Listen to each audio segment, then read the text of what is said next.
বিয়ে হয়েছে সে দিনাজপুর।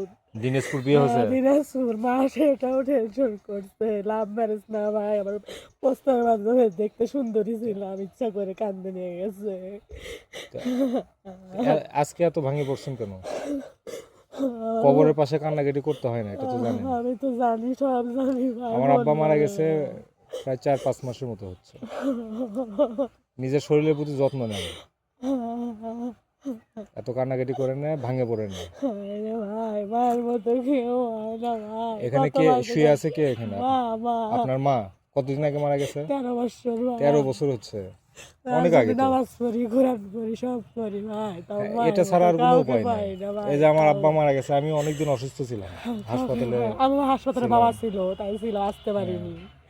হচ্ছে বাবাকে বাচ্চা মুরব্বি উনি কে হয় আপনার? স্বামী হয় আমার মার, আমি আমার বাবা মুক্তিযোদ্ধা আমার বাবা।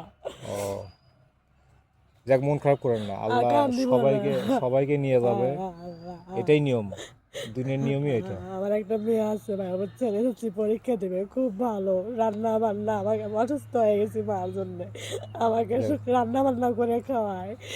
এখন এখন কান্নাকাটি করেন না, কারণ উপর আল্লাহর জিনিস, আল্লাহ নিয়ে গেছে, কান্নাকাটি করেন না। এই ভাইটা আমার খুব কান্না দেখে আমাকে অনেক সান্ত্বনা দিচ্ছে। একটা ভাই আসতে যারা ভোলা লাগে, বুঝছেন, পৃথিবী থেকে যেতে হবে, এটাই নিয়ম, আল্লাহ এটাই নিয়ম করে দিছে। আমি তো নিজেও যাবো ভাই।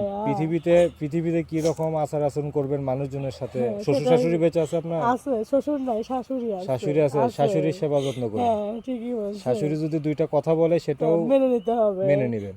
ঠিকই বলছেন। কথা বলতে বলতে দেখবেন আপনার প্রতি দয়া হয়ে গেছে, আপনাকে এমন ভালোবাসবে আপনি কল্পনাও করতে পারবেন না। আমার কথায় আমাকে ভালোই বাসে ভাইয়া, দেশের চাউলও রান্না করে খেতে যায়নি।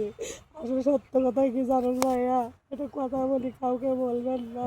এই কবরের পাশে আমার স্বামী থাকে, আমাকে খুব মারতো, আর বোনের, আমার বাবা এমন কোনো টাকা পয়সা নাই, দেয়নি, খালি কয় কি এক বাপের এক বেটি। আচ্ছা ঠিক আছে, যান, ধৈর্য ধরেন, উপর আল্লাহ সকল সমস্যার সমাধান করে দেবে ইনশাআল্লাহ। আল্লাহর উপর আস্থা রাখবেন।